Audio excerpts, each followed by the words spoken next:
the initial state, which is a topic from the key term in second language acquisition book.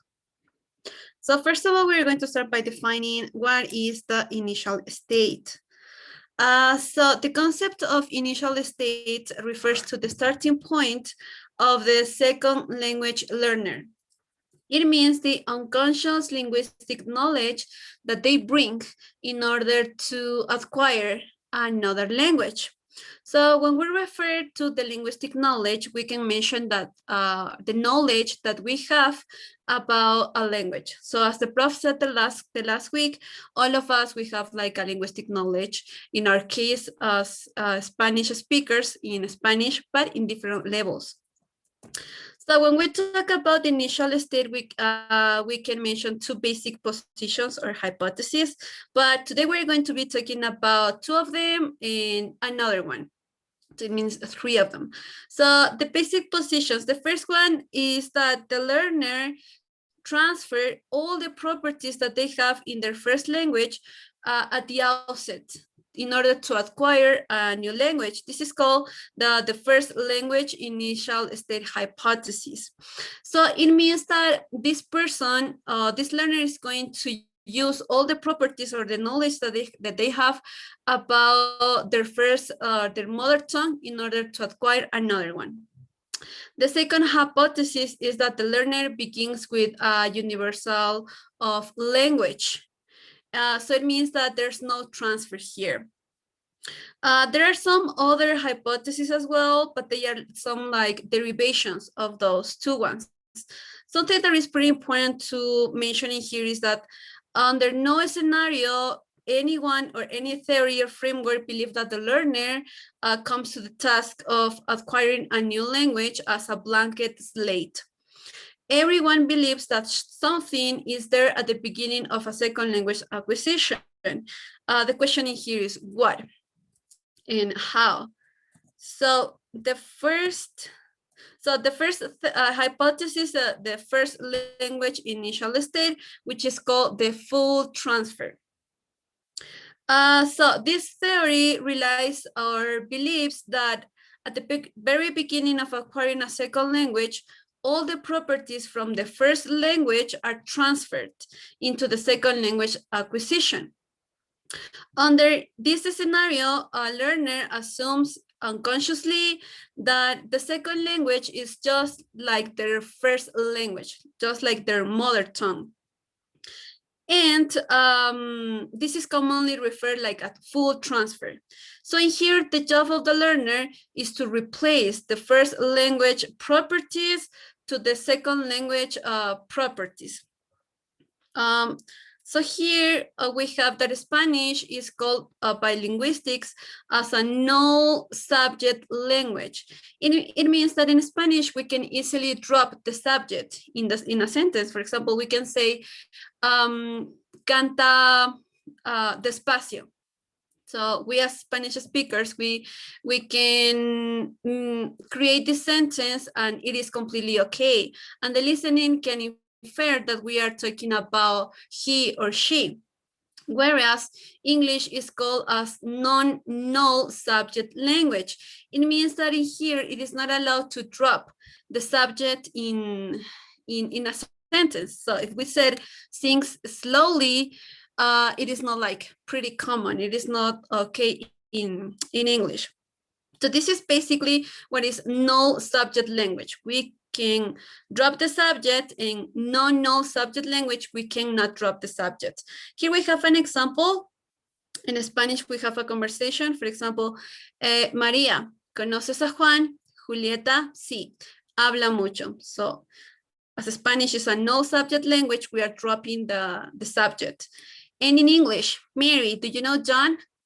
Juliet, yes, talks a lot. So this Spanish speaker is dropping the subject, believing or thinking that English is just as Spanish, that we can drop the letter, the subject in this case. So proponents of the first language or the initial state hypothesis mention that the a speaker of Spanish begin acquisition in English, for example, by unconsciously assuming that English is a null subject language, just like Spanish. So at the beginning, this learner would believe that "is raining" is a perfect sentence, okay? And an English speaker would believe that, or will start their acquisition of Spanish by assuming that Spanish is a null subject language. Again, with the properties associated with these parameters. So this learner would initially believe that "ello está lloviendo" is like a fine sentence, a good sentence, just as it would be in English. So in each case, it would be the job of the learner like to reset to the appropriate parameters during this acquisition. This theory also relies on the belief that the starting point, here the learners most like override the properties, or maybe they should process other routines in order to create another system when acquire another language. So this is the first hypothesis. Then we have the second one that is called universals, or the initial state, and this is not transfer. So proponents of universals or initial state hypothesis believe that the second language learners begin their acquisition of a second language, but just like the children do when they are learning their first language. This is they come to the task of the second language acquisition by using the same internal system or the same internal mechanism that they used when they acquired their first language. So this can be called the not transfer position, because it's pretty nature. So going back or returning to the earlier example of no subject language, here the learners don't make any kind of assumptions. So they don't believe that in Spanish, I can drop the subject, in English, I will do the same. No, they just like assume the rules or the language by their input, but all the evidence that they receive of the language. They could be processing the universals. They could be processing the universals by using the computational complexity. This computational complexity falls under universals because the complexity of the language is difficult regardless their first language. So for example, we as Spanish speakers or another person as English speaker can believe that learning Japanese is going to be difficult.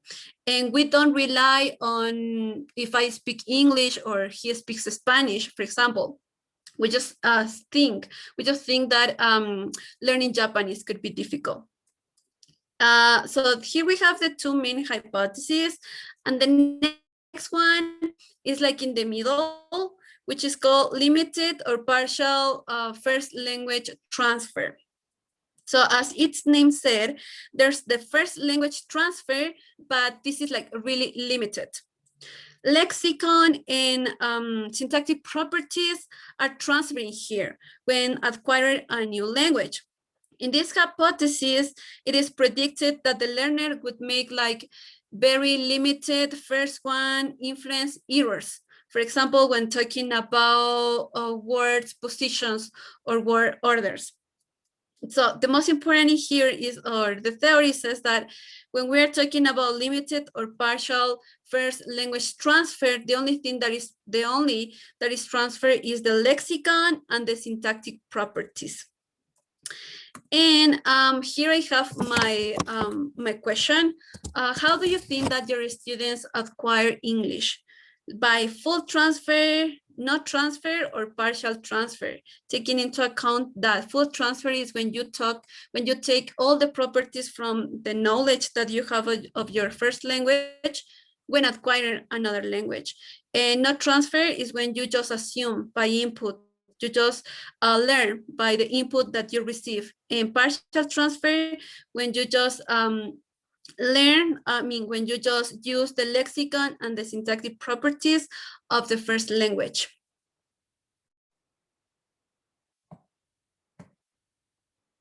Okay, and that will be mine.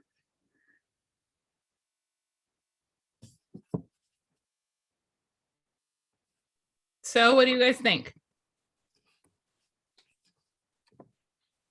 How much, in other words, to rephrase Anna's question, how much do you think your students actually rely on Spanish to do English? How much do you think they rely on Spanish to do English? I think For example, they rely on. it will be a 90 or 100% because, as we know, they don't study the language; they just learn it. So they Okay. assume everything they learn in Spanish it could be applied. Okay.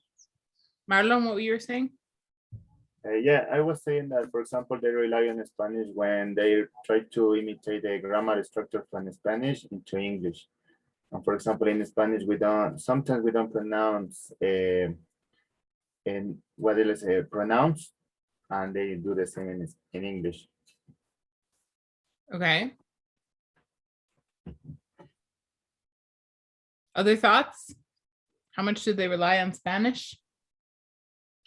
I think maybe the age of students also influence on this, because I think all the students like to rely on their first language, but kids, maybe it's not as important, because adult students already have like the systems in their minds about their first language, so that's maybe like a problem for them to depend more on first language.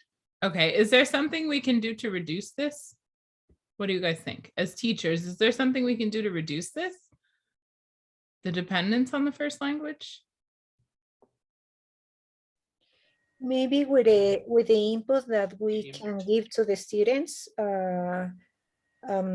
as much quality and comprehensible input that we give to the students, they are going to acquire in a better way the language. More comprehensible input and less what? Less Spanish, less L1. Less L1, less translation. Less translation. We can use the L1, but like I was telling you guys, we can use it in a strategic way. So what do I mean by a strategic way? I'll give you an example. When my friends and I were studying Spanish, when we were in high school, one of the most difficult grammar points that we studied in Spanish was the preterite imperfect distinction, right? That was one of the hardest things. And in that case, like my teacher always spoke in Spanish. Everything was in Spanish. Okay, fine. But it would help, you know, just 30 seconds in the class to use our L1 if the point is to be able to draw a parallel, right? So for some reason that I still don't understand as a linguist, the preterite imperfect distinction was super difficult for us to learn. In other words, the difference between hablaba and hablé. I don't know why this was difficult for us to learn, because we have that structure, we have that distinction in aspect in English, right? So why would we have such difficulty with that? If it exists in our L1, we should be able to already understand the concept, right? Yo hablaba con mi mamá cuando mi hermano llegó, yeah? Or ayer hablé con mi mamá. Like the difference is the same in English. I was talking, right, with my mom when my brother arrived. Or yesterday I talked with my mom, yeah? So in theory, we shouldn't have so much trouble, but we did. And it would have helped us if our teacher had taken 30 seconds to explain to us in English, in our L1, right? Guys, this distinction is just like English, right? You say, yesterday I was talking to my mom when something else happened and it interrupted it, right? Or yesterday I talked with my mom, and has a beginning and end, it's over, right? It's not like an action that was going on, okay? So we have the same type of distinction. Or like I used to, right? I used to go to the park every Saturday when I was a child, right? Siempre iba al parque. It's the same, used to. It's the same as imperfect use. So we have the same type of thing, right, guys? So We do the same in English as we do in Spanish, okay? And then sigamos, and then they could continue in Spanish. Not taking 30 seconds to translate everything I just said, no. Just explaining the parallelisms between the two languages, not to get them to think in English or think in Spanish in the case of you guys, but just for them to draw those similarities together. Oh, okay, that makes sense. All right, I got it. And then you continue. That doesn't mean you translate every sentence. It's different, right? This is called translanguaging. We've mentioned it before. Translanguaging. If you're interested in translanguaging, you can look up more about how to work with translanguaging in the classroom. But the idea is to use the L1 for just like 30 seconds. And before, I would say maybe at the beginning of the 2000s, people said no L1 in the classroom, none, zero. And now people are reconsidering and they're saying, okay, maybe a little bit, but like this, 30 seconds. A ver, muchachos, es lo mismo en español, ¿no? Nosotros decimos esto y en inglés se dice, o sea, de la misma manera. ¿Ya? Sigamos. And then you continue with something in English again. Okay? Yeah. Okay. Thank you, Anna. Thank you for your presentation. Marlon, if you'd like to continue, please. Okay.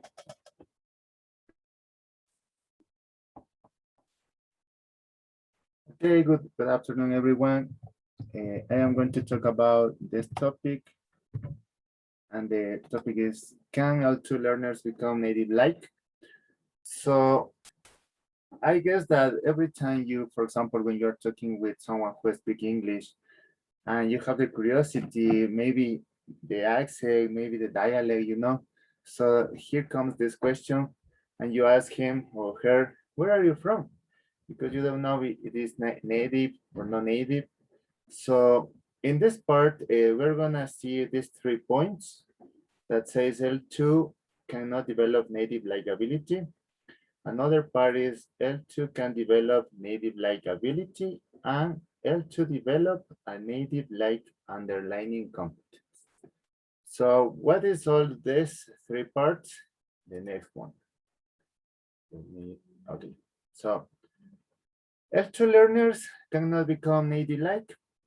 According to the book, there was a lot of evidence from grammatical aspects, like, for example, when we are not native speakers, we have some errors in phonology and tense and some different aspects. And according to the book, there was a recording research where they used to record people from other countries who speak English very fluent and native speakers. And they were judged by some judges in order to know if they can differentiate some errors in those people who are not native speakers. So the native speakers have something in common, that they have natural intuitions about language, while learners, for example, like people who speak Spanish, they focus on syntax and structures.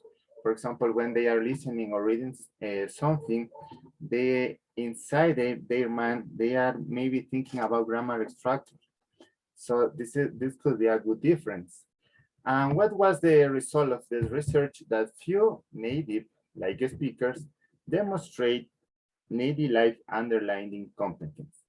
So we're gonna see this term underlining competence after this, but I want to show you this.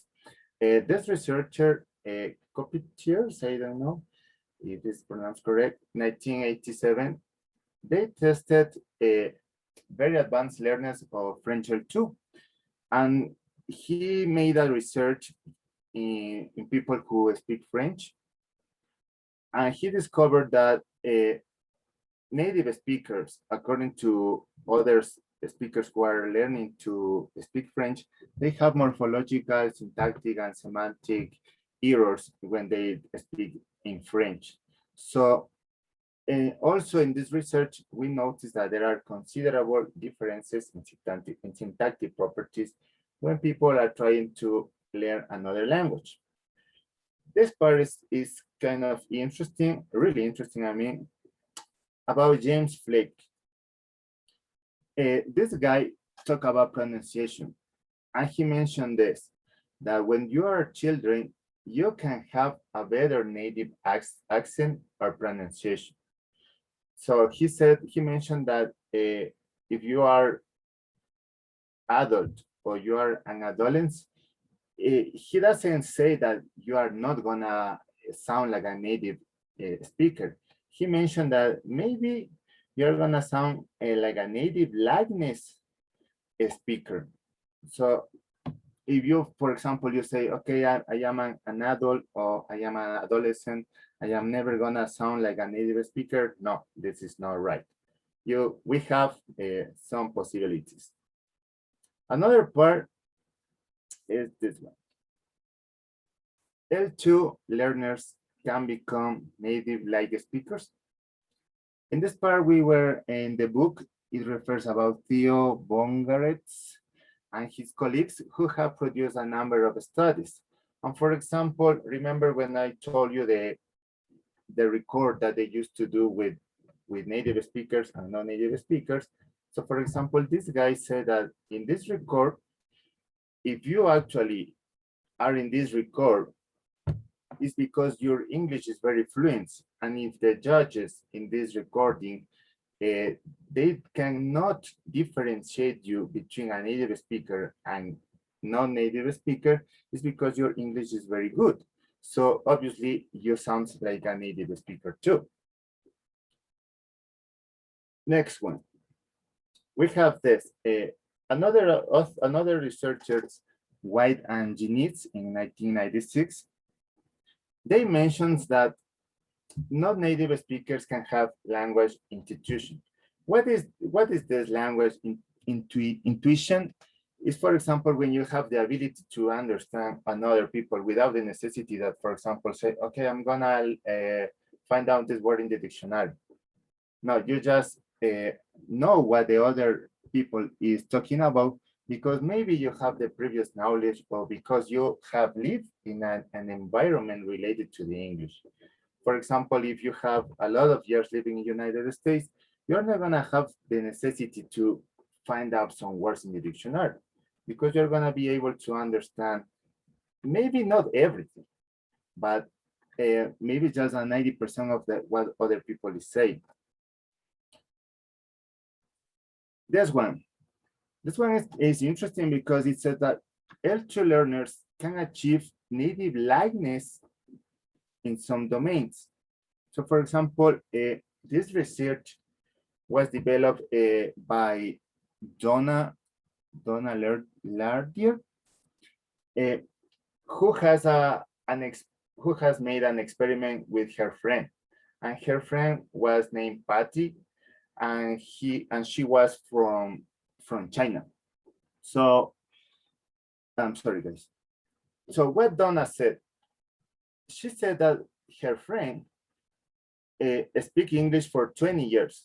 So she is very fluent in English, but she has some errors. Like for example, these ones that we have. For example, when she talks, she said this, because he gave us sad, you mean? So I wrote and speak fluently. I met him and he go out. I went to school and learned English. So for example, in those 4 sentences, can you tell me, for example, what are the errors in these 4 sentences? What do you think? Past and present confusion. Of the verbs. Exactly. So exactly. Thank you, guys. So for example, Donna said that even though Patty speak English with fluency for over 20 years, she has some errors, especially in the past tense. Okay. Next one. So what happened with Patty? Patty produced past tense endings, but for example, when he write a text message to her friend, he write exactly like a native speaker because she used verbs in past, she used present perfect, etc. And when she speaks, she has some errors because maybe in her language, this is not really common. And in this part, we talk about morphological errors.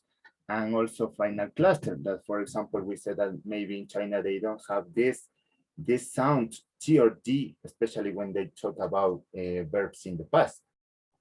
So this is the reason that why Patty cannot pronounce the verbs in the past. Also, okay, yes. Another guy, Soros, in 2003, mentioned about this part, optionality. And it said that, for example, when we talk about the English, in English, if you say, I think that Paul is very clever, this is good. But also if you say, I think Paul is clever, also it's good. You don't have errors in this part. But what happens, for example, when you are Italian and you are trying to speak English? We have these questions. For example, he said, perché Lucia no ha preso le chiavi? That in English would be, why didn't Lucia take her keys? And another question is this part. ¿Qué cosa es suceso? And in English is what happened. We're gonna see the difference between an Italian native speaker and another guy who's trying to speak Italian. Let's see. So for example, the Italian speaker to the first question, he answered this part. Perché pensava di trovarti a casa. Because she thought she found you at home. That's the meaning. Another one there for the other question. Ha telefonato Paola. Who means Paola telephone. This part answer the Italian guy. But what happened when another guy is trying to speak Italian?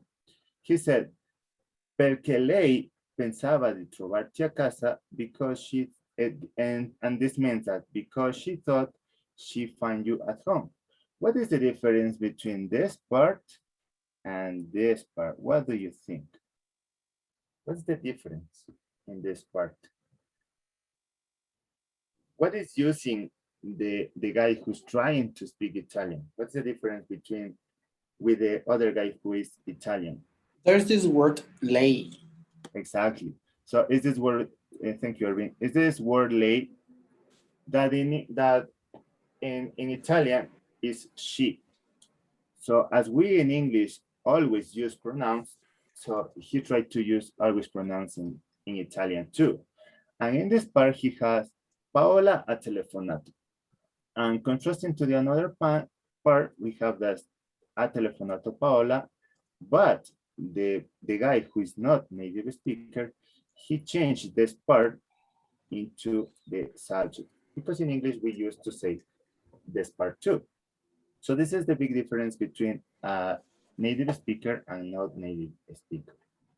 Another part, okay, so we have this. As a conclusions, we can say that according to these researchers, both provide clear evidence that, for example, you can become a native speaker or a non-native speaker. So for example, you can have some possible errors. Maybe some people cannot notice that you're not a native speaker because all the zeros are masked. Like for example, with Patty, when the girl from China, when the euros are masked in the past tense, you know. Another one is this author who mentioned that we have optionality, as we saw in this part in the Italian. And these parts are obvious, are good. Depends a lot in the length of residence that you have in other country, and the L2 environment is very important. And I would like you to see this part. Let me do this. Just 2 minutes of this part. I don't know. Okay.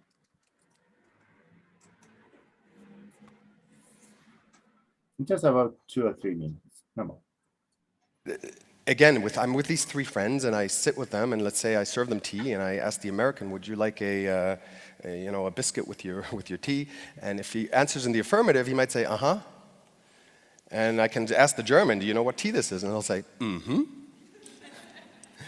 And then, yeah, and I ask the Frenchman, do you like this? And they'll say, mm. So you notice these differences, they really require active listening. So all of these three things that I told you, which is pronunciation and colloquial speech and adopting these cultural traits, they all require that you interact with natives as much as possible. Ideally, you should fully immerse yourself in the culture. Now, if you have the chance to live abroad for a while, that would be great, or maybe live among natives in your hometown, perhaps just have a romantic relationship, or even just spend times with, coworkers. Romantic relationships, I could do a whole talk about that. That works really well for these things. Yeah, so this will be different for everybody, of course. But even when you're not around natives, your learning must not stop. Because what you can do, you can watch TV shows and films, you can mimic the characters, you can write down anything that you hadn't heard of before, and practice that.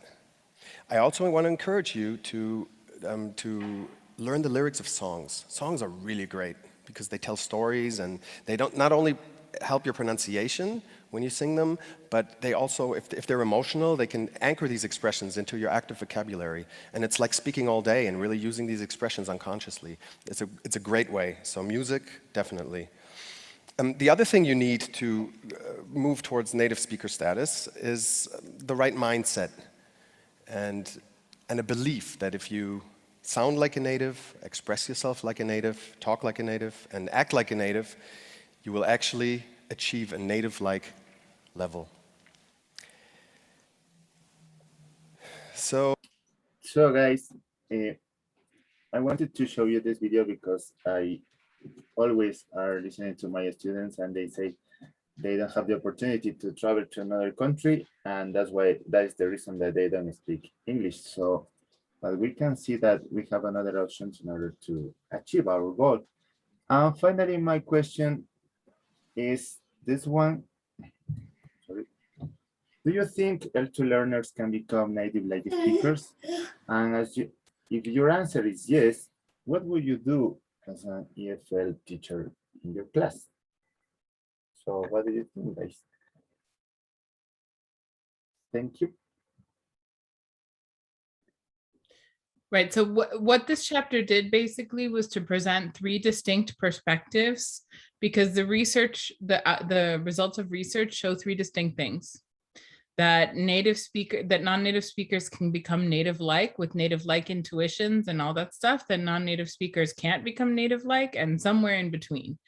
Right. So what is your perspective on this? What influences the possibilities of you becoming a native speaker or native-like speaker? Not native, because you're not native, just like I'm not native in Spanish. But how do we become native-like speakers in our L2? Is it possible? Maybe it's, sorry, just go ahead, sorry. Okay, I would like to say that it's impossible to be a native speaker in the second language, because I don't know, is that very difficult, but it's necessary to be involved or immersed. So I think that exchanges of educational exchanges or work, it would be a good idea in order to increase our level somehow to native. But I think it's a little bit, it's a little difficult.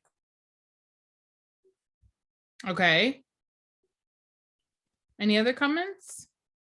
Yes, Valentina. I believe that we can be native speakers, because I work with 3 years old kids, and they if they have a good input, they can acquire it.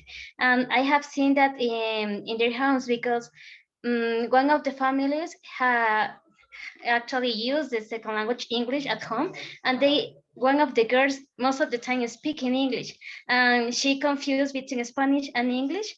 In my class, she speaks English all the time, but in the Spanish class, she tried to speak Spanish and she confused the two languages. So, and also have a natural way to produce It's not like so forth, and also it doesn't have another tone. It's really natural. Okay, Enrique? Yes, what Valentina said, I agree with her because of the input that they are acquiring there is a lot, and they bring early ages they're thinking that language. Sometimes, perhaps I knew a little girl. She was 7 years old, and she didn't go out of the country to learn the language. And she was studying at Helendron. I don't know if you know this Helendron course. And she was trying to mix it up the English and Spanish sometimes because she was thinking studying in a bilingual high school and also about this course, Helendron course, English course. And so I think that that makes the difference, you know, because if you keep watching movies and storytelling, music, reading, everything, then it's going to be a lot of input for those to learn the second language in this case. Okay. Do you guys remember at some point in your studies of English when you stopped thinking in Spanish? If you have stopped thinking in Spanish, do you remember a point where you just said, I don't know the grammar rules right now. I just do what I think feels right, sounds right? Yes. Yeah. Yes. And sometimes I have dreams about, you know, about in English. Yeah. Because maybe, you know, that's indicative of something, right? If you're no longer thinking about grammar rules and you just do things naturally, maybe you have developed native-like intuitions in the language to a certain extent. In my case, it happened in a writing course I took at Politecnica here in Quito. It was this teacher from, well, she made us write like a lot with time controlling, with the time to writing. And she said, at some point we were going to stop translating. We were going to start thinking in English, and she didn't care about the grammar. So like with that activity, she made us think in English, and it actually happened. Okay, interesting. Look at that. Janine, just in case, could you restate why you think native speakers cannot be maybe the best teachers of the language? For a lot of reasons. I think one of the main reasons is that, you know, you have to have some type of knowledge of the rules of your language. And I was faced with that cruel reality when I started teaching English. You know, I always taught Spanish in Chicago. From when I started my graduate studies, my master's, my PhD coursework, when I did all that, I was teaching Spanish. I taught Spanish to non-native speakers, and I taught Spanish to heritage speakers. So to Latinos, basically, in the United States, right? But I had such a command of Spanish grammar, not only like I could speak Spanish fluently, but I also knew the rules. And so if somebody asked like, okay, why is this? I don't understand why we say para here and not por or something like that. I could explain it to them with a rule. I didn't focus on rules, right? But if they needed a rule, like why in this particular case do we say gracias por el regalo and not gracias para el regalo? I could say, okay, because whenever we use the word gracias, we use por, right? Like that's just the rule. So I think you need to have some explicit knowledge of your rules in your language. And I think that's very hard to have unless you're a linguist and you can figure out the rule. If you're just a native speaker and you say, and I ask a native speaker, what's the rule for pronunciation of ED in English? They'll be like, you just say ED. What do you mean the rule of pronunciation? No, you pronounce it 3 different ways. 3 different ways? I don't know. Like I never thought about that until I had to teach English. And then when I taught English and I tried to figure out the rule of pronunciation, I could figure it out because I have knowledge of phonetics and phonology, you know? So I was able to deduce the rule. I'm like, okay, so walked, and then you say called, and then you say waited. Okay, I got this. So that makes sense. We have to look at the last sound before the ED. Like I could figure it out, but other native speakers would not be able to figure that out, you know? And sometimes you need to be able to have the rules in your mind if a question arises, number 1. Number 2, if you're not trained in language teaching methodologies and approaches, then it's difficult for you to teach a language. Like, it's not enough to be a native speaker. You have to know how we have to teach languages in order for students to acquire the language. All those methods that you guys know, like task-based, whatever, task-based, project-based, communicative approach, all of neuro-linguistic programming, Suggestipedia, TPR, all those methodologies and approaches, a random native speaker doesn't know that stuff unless they studied to be a language teacher. So I think that's another huge component that you really need to be a successful teacher in the classroom. The advantage of a native speaker is that they have native grammar and native pronunciation. That's where the advantage ends. Okay, thank you. That helps a lot. Yeah. Okay. Any other comments on this? If our students can become native-like speakers, or if you guys can become native-like? Do you think you need to be immersed in an English-speaking country to become native-like? Not necessarily. Not necessarily. I think like the amount of input that you can find on the internet and you put enough motivation to that, like that's more than enough. I've seen people, the people that I taught, they went to Malta 9 months in a row. Like they fully immersed in the culture. They didn't get the accent. They didn't get like as fluent as they wanted. But when we started like lessons, me from here to Riobamba, and they were back in their own countries, their level skyrocket, like it went up, but not necessarily. I don't think it's necessary. That's right. It's not necessary as long as you surround yourself by the language constantly. And that's so easy to do now that we have the internet. It's really easy to do. So if you want to become native, like you can. I think that there's also a physical effort there. Like if you want to pronounce like English sounds like native English speakers speak, you have to make a physical effort. Just like when I speak Spanish, if I don't make the physical effort to make it sound more Spanish, then it's going to sound like gringo Spanish. Like you guys know the stereotypical accent that we have, right? But it requires actual physical effort to make your mouth pronounce the sounds more like Spanish and not like English, right? So yeah, that's definitely a factor. Any other comments? I have a question. Yes, oh, sorry. No, go ahead. I have a question, but not really regarding this topic, but the one that Anna mentioned about universal language. Mm-hmm. Is that related to universal grammar? I don't know. I don't know if Anna wants to comment on this or not. I don't know. We have some parameters that are universal. We have some general parameters about language that are universal that are automatically programmed into our brain. Anna, did you want to say something? Go ahead. Yeah, actually I was looking for information about this, and I was thinking that it is like universal grammar, like the language, I don't remember his name, that proposed Esperanto. Esperanto, the language that was proposed that we tried to make up as a universal language. I think that's what you're thinking of. So yeah. So actually, I was thinking more that universal grammar about Chomsky, that you have the knowledge of the language in your mind since you are a baby. So I was looking for information about it, and I found that babies first of all find information, or they can distinguish the sounds, and it doesn't matter if they are in Japan or maybe United States. Babies, they just learn a language by the sounds that they can hear. Right. Yeah, we all have this universal grammar in our brains. That's right. And languages in general have some universal parameters. Like we have nouns, we have verbs, we have things like that, like different types of constructions. There are some general parameters that languages follow. But then obviously each one has its specific parameters that are developed within the language itself, right? And not to be confused with the unofficial universal language that they tried to create, which was Esperanto.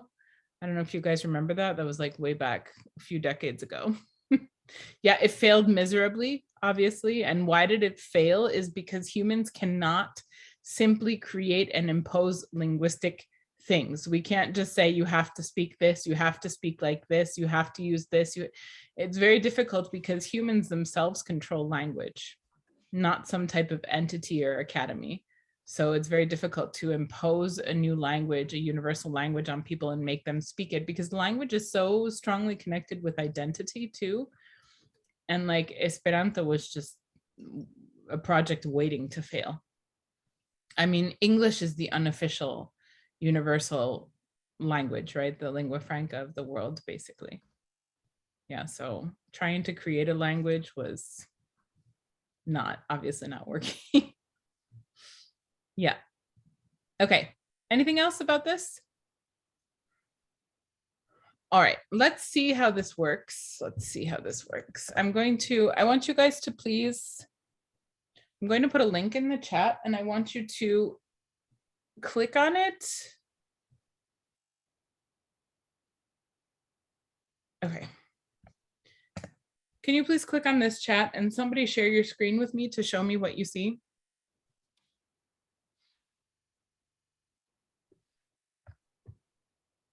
Whoever wants to share their screen, whoever's fastest.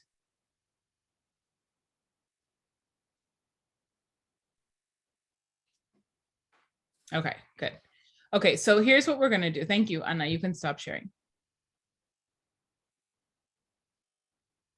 Okay, we're gonna take a look at this video together. It's a 6 video series, I think it is. It's a lecture actually from Bill Van Patten, so maybe this will give you a better idea, Erwin, of why he's considered a diva. But it's everything you need to know about second language acquisition. So we're going to listen to some of the stuff that he has to say in this lecture. What we're going to do is I'm going to play it from my computer so we can all watch it together at the same time. But you guys are also going to, on your computers, press play so that you can also go along with let the video run on your computers, but without volume. Does that make sense? Yes, no, maybe? Yeah. Okay. All right, so all of us, we have to be like synchronized to press play. Yeah, more or less. It doesn't have to be exactly the very same moment, but more or less at the same time that I'm going to start playing the video. Because what this tool allows you to do is to annotate the video as we're watching it. So you guys can all it's kind of like a live video chat type thing right there with the video. Yeah, get what I'm saying? So we're going to go through it and we're going to watch it together. And I want you guys to comment or to question or to something, react somehow, okay, in the video. Cool? Does that make sense? All right. Everybody should have opened it. And there are some instructions here. It says start the video by pressing play. When you want to add an annotation, you have to click that little speech bubble with the camera inside of it. And then you can type in your annotation and then you save it. That's all. As we're watching the video. Got it? Okay. So then let's get started watching this together.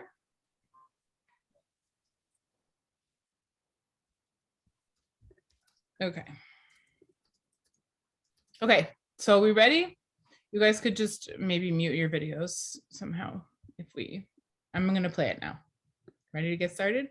The reason we have to play it together is because when you annotate it, it marks the time that you annotate it. You know what I mean? So then at least, it'll be all around the same time of the video that he's saying something. Okay, let's go. Ready? Here we go. I'm just going to let the whole video run until the end and then we'll take a break. Okay, and we'll see what everybody commented. We can comment after the break. Let's go. One second. I don't have those icons. Yeah, teacher, me neither. I don't have those icons. It requires to sign in. Oh, yeah, you guys want to just sign in then really quickly? It's just, you can use your Gmail to sign in. Oh, all right. Sorry. Go ahead and I'll wait for you.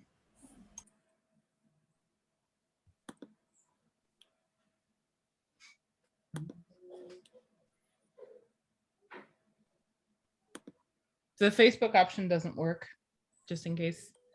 It has a lot of terms and conditions. They're not going to do anything to you. Just accept it. Yeah, this was developed by the University of Minnesota. Oh, like the You have agreed to give them your kidney. Right. You've agreed to sell your soul to the devil, basically. No, I'm just kidding. Now you guys should have those icons. Do you have those icons? Yeah.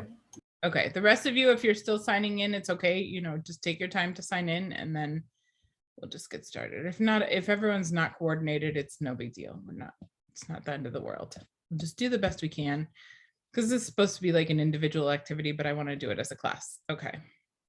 There should be a way to also make this full screen. All right, ready to start? Here we go.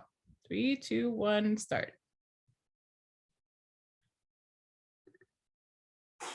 Okay, I guess we'll go ahead and start. It's a few minutes after 9. I wanted to make sure everybody got seated. I'd like to begin by, first of all, introducing myself. For those of you who don't know me, I'm Bill Van Patten. I'm a professor at Michigan State University. And so that you know a little bit about what I do, I'm in 2 different departments there. I'm in the Department of Romance and Classical Studies.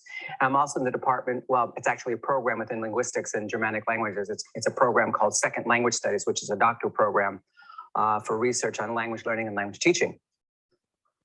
And inside the Department of Romance and Classical Studies, I direct both the language programs in Spanish and French. So if you see Matt Koneski running around and you see Walter Hopkins running around, they're my assistant directors. Walter's in Spanish and Matt's in French. And that's sort of what we do. And we'll be talking about our program, our Spanish program later this afternoon. So some of the things I'm going to be mentioning today, you can go find out more about how things are implemented, or you can realize how things happen in the afternoon sessions. There's actually 2 afternoon sessions that dovetail quite nicely on those topics.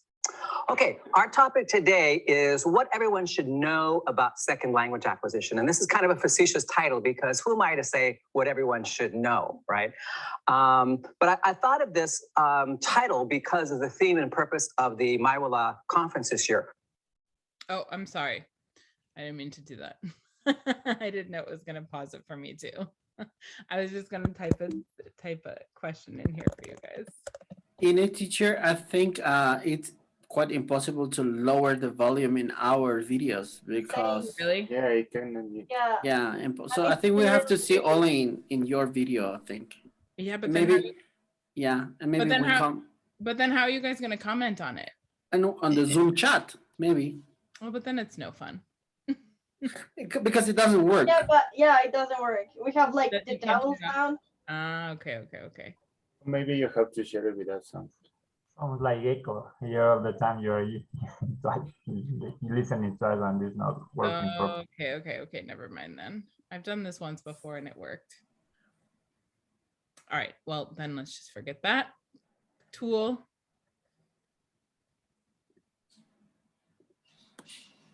Let's just continue then. That's fine. We'll just continue. I wanted to use something a little bit more fun, but it won't work. So let's just continue in regular YouTube and we can work in the chat, okay?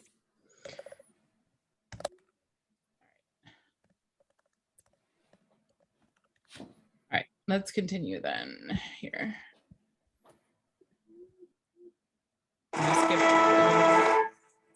That face that is usually covered by her phone has finally made an appearance. That face is laughing. That face is expressive. That face is talking more than one syllable. Communication.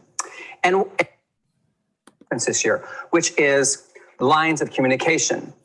And what I want to do is open up the lines of communication on the nature of second language acquisition, because something that's become clear to me in this business as a person who works in theory and research, and also with language teachers, is that for some reason, what we know about language acquisition, I have ideas about why not, but things we know about language acquisition just aren't trickling down to people who teach languages. And this is exactly my point that I was making earlier. This is a big problem. Not everything that we know about language research, language acquisition research is actually reaching the teachers.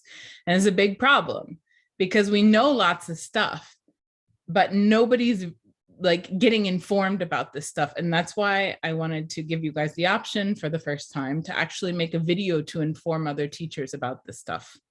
Because look how important this is to know, because it changes your whole way of teaching, right? So he has a really important point here.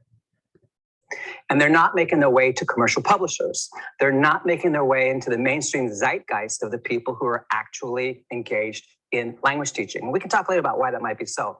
So I thought this would be a perfect forum to do this because this is Michigan, and I'm in Michigan, and you're all Michiganders or teaching in Michigan. So we'll start here, and hopefully this can be something that we do repeatedly, and maybe have some ideas later on about how we can make these lines of communication open up even more across the state.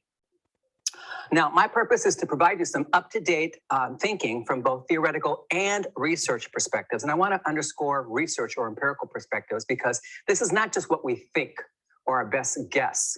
Sure, we work with theory, but we actually have 40 plus years now of tons of empirical data to draw on to make some conclusions about language acquisition. So a lot of what I'm going to be talking about today is based on that kind of stuff. Now, why spend time on this?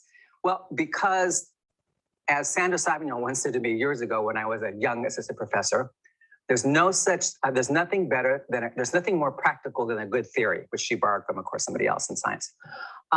And for you to maximize your potentials as language teachers, if you want to teach for communication, if you want to teach for proficiency, is to understand the nature of second language acquisition, including the nature of language. Okay. So I will necessarily be selective in an hour plus the next hour, so 2 hours. We can't talk about everything in second language acquisition. So I'm going to hit 6 major points, and there are the 5. We'll preview them. The first one is that what's in your head is not necessarily what you think is there. And it's certainly not what you tell students. Okay. Practice isn't what it's cracked up to be.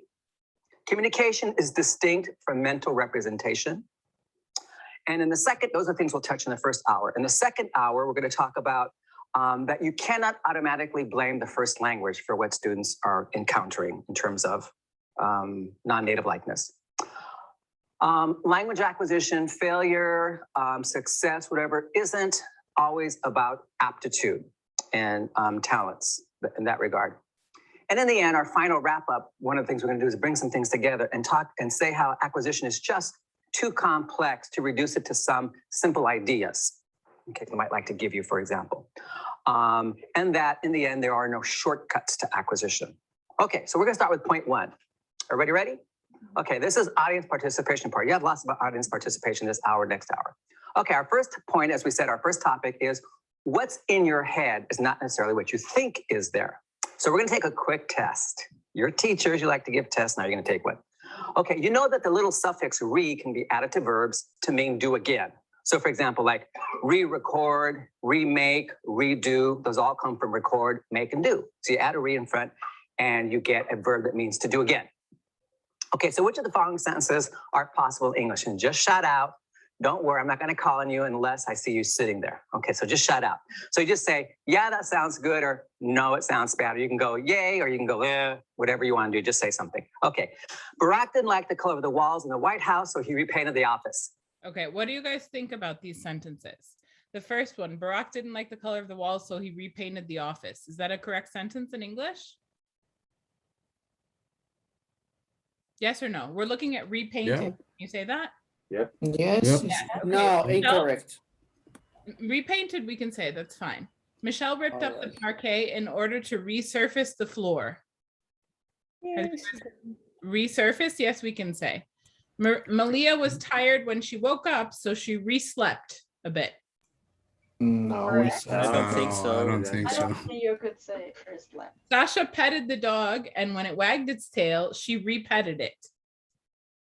No. I don't think so. No, not that. That sounds odd. So what's the rule for re?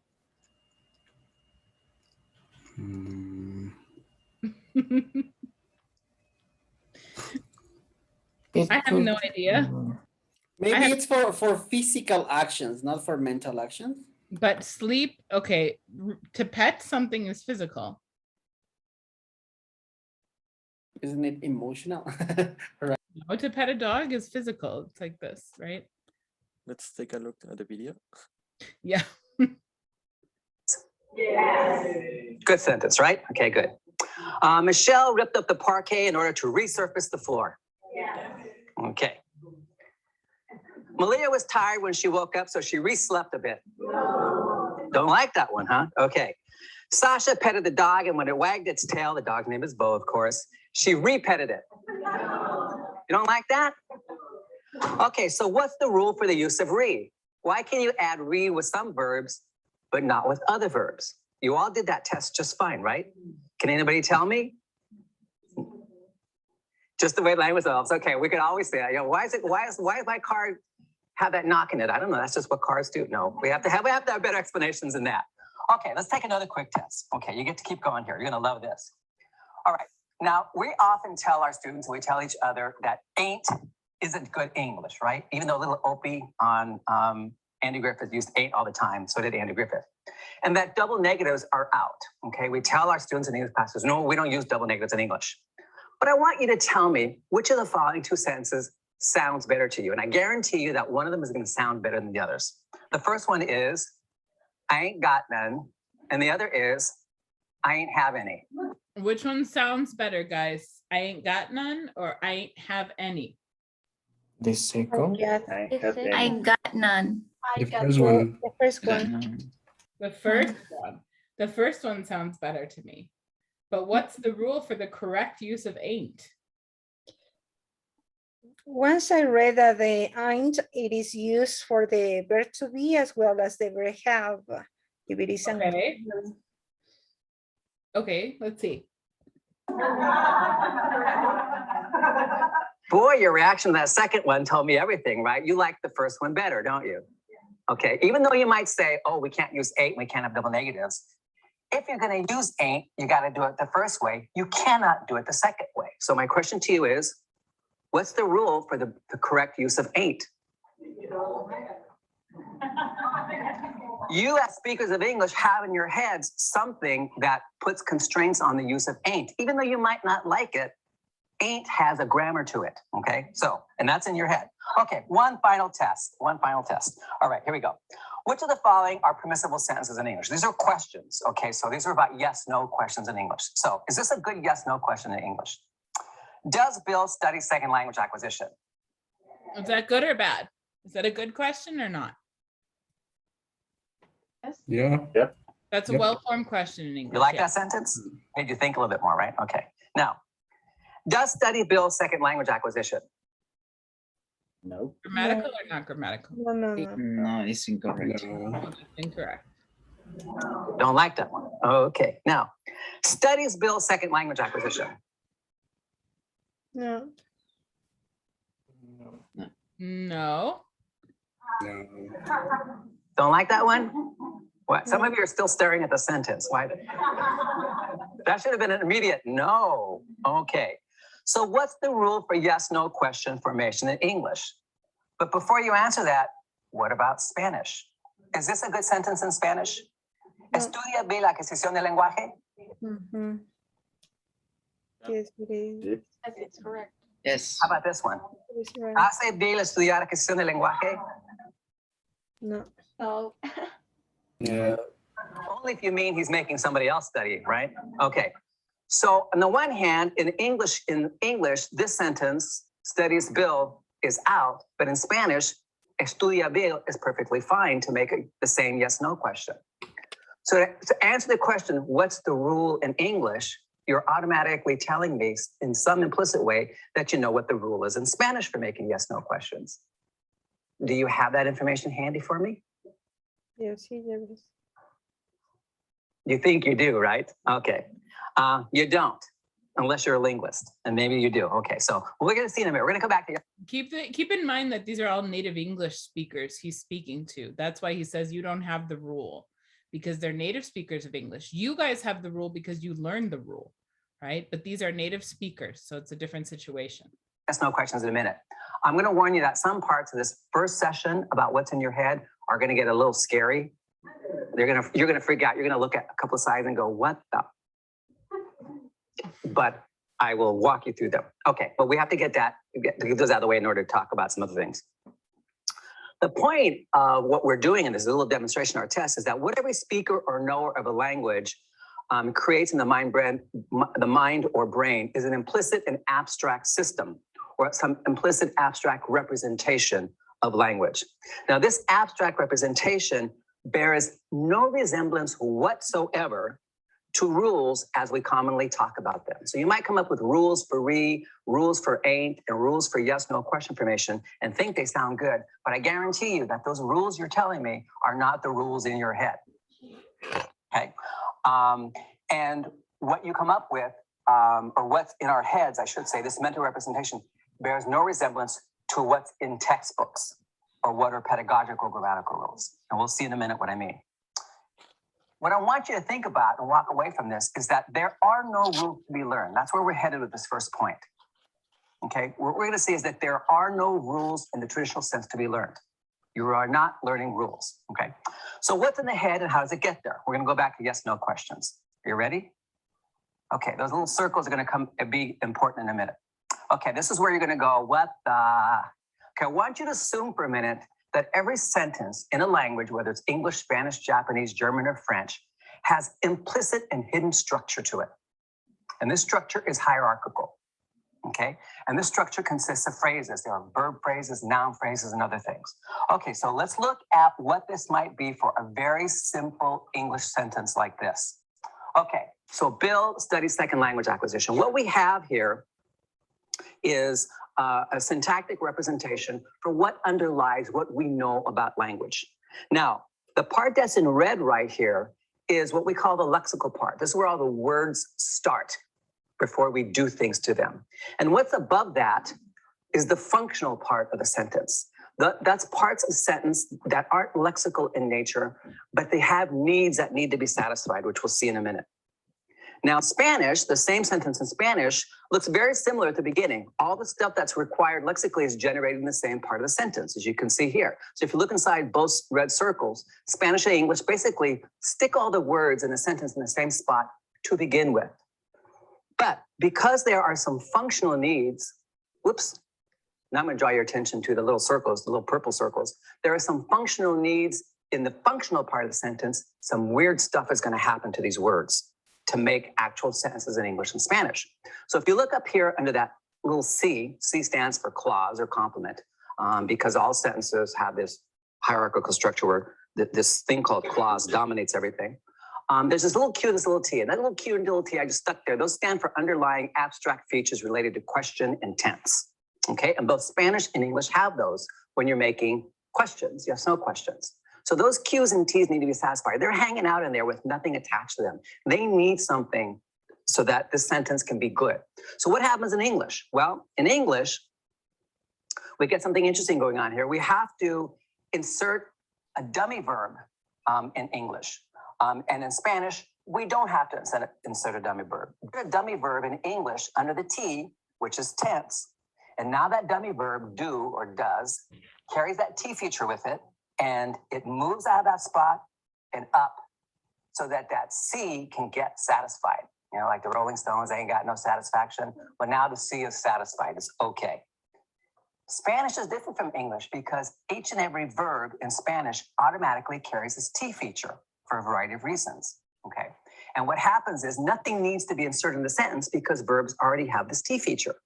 And so that what happens is that T rises out of the verb. It actually makes a stop at the T first, but and winds up in the C spot and does the same job in Spanish that the do needs to do for English. So what you have in Spanish and English is the same process, but you have underlying abstract features that are satisfied in two different ways because of the nature of the lexical items in Spanish and English and the way they work. Okay, so that's all in your head. So if you told me, oh, insert do and invert the auxiliary and subject, and in Spanish, invert the verb and the subject, you would be describing the surface part of the sentence to me, but you wouldn't be telling me why. You wouldn't be telling me the underlying actual stuff going on, which is really what's in your head. Okay, now,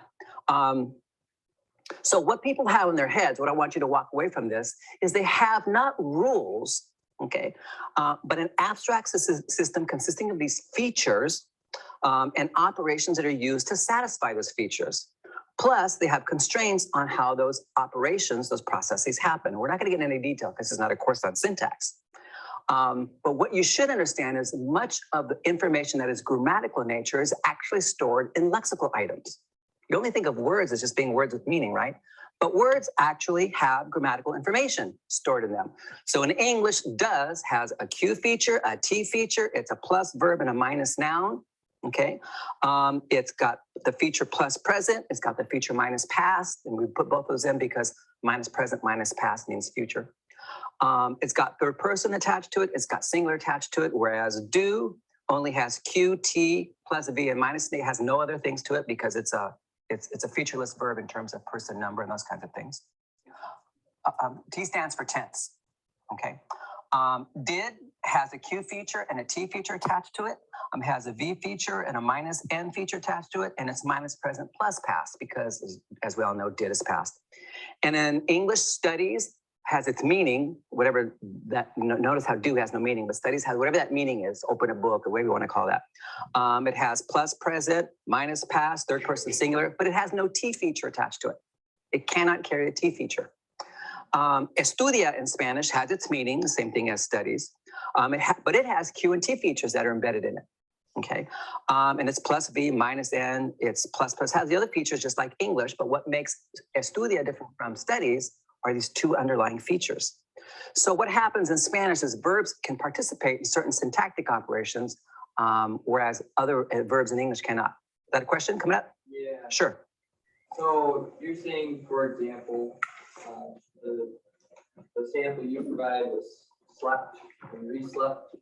You're saying that embedded in our brains is the feature that slept can never go with re.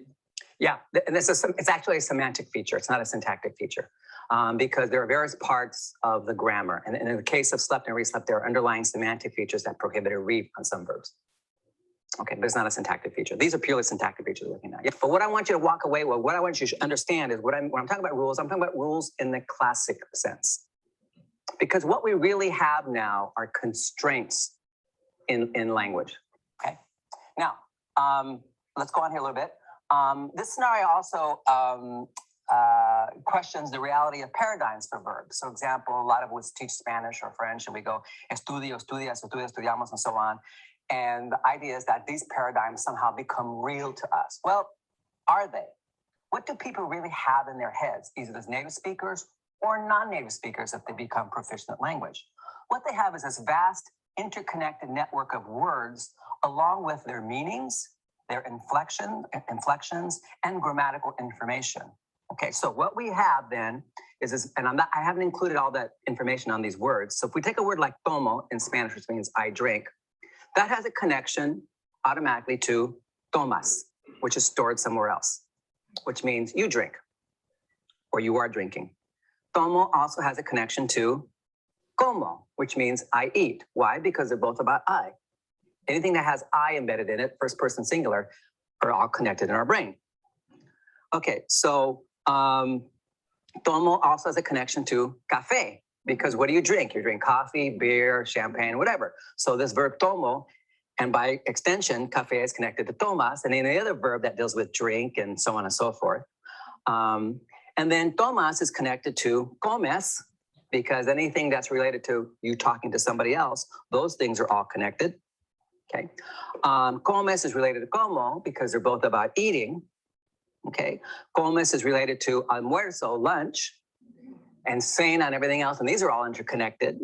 And almuerzo is related to café because you might have coffee and almuerzo, but café also has multiple meanings. It could also be a place to eat.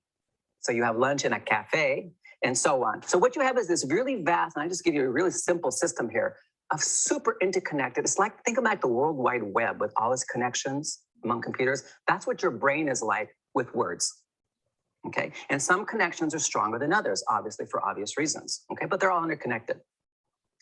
All right. So what people have in their heads is this abstract system that governs not only what is possible in the language, but what is not possible. So it governs what makes resurface possible, but reslept impossible.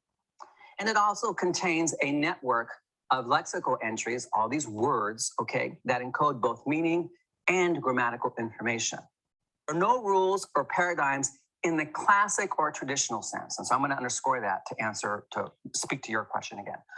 In the classic or traditional sense, there just are no rules, certainly not the kind that we teach or talk about.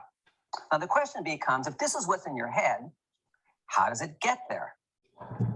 Any takers on this? There are no rules or paradigms. Okay. Input. Yeah, that's pretty much the answer to everything. And yeah, I mean, that is pretty much the answer, actually. Yes. Input. Input is the big source of how this all gets there. Do you know what he means by not in the traditional sense? In the sense that we don't have like, okay, I know that the rule for the ED pronunciation is when this ends in a consonant that is voiced and it's voiceless. We don't have those rules in our heads, like the explicit traditional type rules, but we have those syntactic constraints that govern how we construct sentences. Okay, so that's the difference. Got it? Let's Yes, take a break. teacher. We're already past time. So let's go until 6:50. Okay, and we'll continue at 6:50. All right. 6:50. Yeah. All right.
All righty.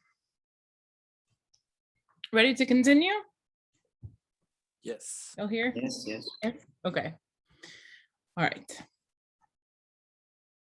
I'm going to mix it up in the next couple of days. We're going to watch quite a few videos and stuff. We're going to continue with this series, Van Patten series, but we'll watch like basically a part or 2 parts every day this week, so we don't get overwhelmed with the diva. And we'll do a little bit of slides and a little bit of creating activities and a whole bunch of stuff. So I think right now it's really pertinent to discuss input. I think this is a really, really important topic. You've heard a lot about it, but we haven't really discussed how to create good input, what is working with input, all that stuff, okay? So to do that, we're going to look at chapter 2 from the Making Communicative Language Teaching Happen book, which is precisely called Working with Input. Okay, what you guys are going to learn now is how to provide good input to your students. We already know from language acquisition theory that input is super mega important for acquisition, right? So you say, great, I understand that. Now, how do I give them good input? What do I have to do as a teacher to provide them with that input that they so desperately need to acquire the language? That's what we're going to be talking about today and tomorrow, okay? So let's take a look. What is good input? Before I tell you guys what the book says, what do you think good input is? What makes good input? What environment. Okay. What else? Good sources. What? Even good sources for students. Okay. Good source. Content that it could be used natural and doesn't use explicit grammar. Okay. It's all the information that we can give to the students. It could be orally or maybe in a written way. So like readings, maybe like listenings, maybe they have to watch some videos, but they are going to receive the information. Right. Right. That's what input is. That's the definition of input. What makes it good? What makes the input good? Good meaning good for acquisition. That's what we're talking about when we say good. It has to be suitable for the level. Good. It should be related to it has to expose the target language you want to study, or also it has to be also about the topics that you are using to okay. I don't know. Good. All of these things are important points, right? So there's a quote from the book that says, input in language learning is what gets the engine of acquisition going. So they're doing like a metaphor of language acquisition, like a car, starting a car. And without input, we can't start the engine. We can't get the engine going, right? So good input must be 2 things: comprehensible and meaning bearing. What do we mean by comprehensible? What does comprehensible mean? Understandable. Exactly. Able to be understood by the learner. So it's kind of like what Miguel just told us, right? At the level of the learner. And meaning bearing? It needs to have an outcome for the students too. Mm-hmm. So comprehensible we can define as being able to be processed and understood by the receiver. In this case, the students, right? The learners, yeah. And meaning bearing we can define as must contain some message to which the receiver has to attend. So in other words, we have to make our students do something with the input. It's not sufficient just to talk to them for 45 minutes in English, nonstop, blah, blah, blah, blah, blah, blah, blah, blah, blah. We have no guarantee that they're actually processing what we're saying to them, right? So we have to make sure that there is something that the learners must process and respond to somehow. And that component is covered by structured input activities, which I'm going to teach you how to create tomorrow. Okay? So we will cover that part, meaning bearing. Yeah. Okay. So input must be both comprehensible and meaning bearing in order for form meaning connections to occur. What do we mean by form meaning connections? Let's say that I'm teaching my students the past continuous. Okay. What is the form of the past continuous, English teachers? The verb to be in past and the principal verb with ing. Exactly. Right. So we can say was, were plus ing. Yeah. What is meaning? An action that's happening in the past. Right. It's like it's Progress. fun. So like what was actually happening during a certain period of time in the past, right? So this is super important. And this is precisely what we are ignoring when we're teaching.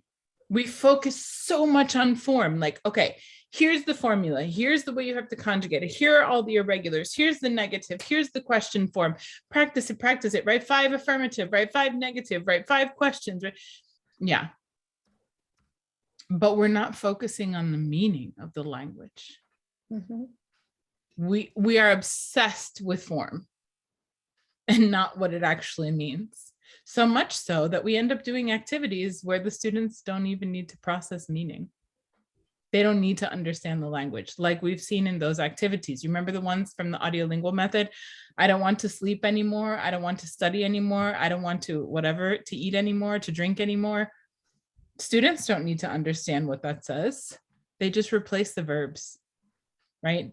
So we have to always ask ourselves from now on, teachers, this is the #1 question you ask yourself before giving your students an activity. You say, okay, to complete this activity, do my students need to process the meaning of the language in this activity?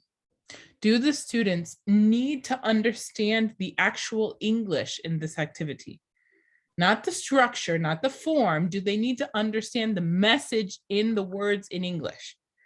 If the answer to that question is no, throw it in the garbage. It's worthless, even though you don't believe me. Well, I hope now you believe me, but it's worthless. That's what we've found from 40 years of studies. Those activities do not facilitate acquisition. But my students can get 10s, fine.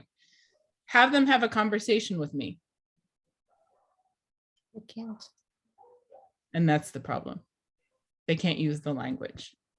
Okay. Okay, let's take a look at how we work with children, right? How do we usually speak to children? So in order to do this, we're going to go to the text for a moment. This is not the document, but that's okay. Okay. Yes, James. I have a question, teacher. And what happens with the curriculum? Because we as teachers, I work in a public institution. We have to complete the English book. We have to complete everything with the planning.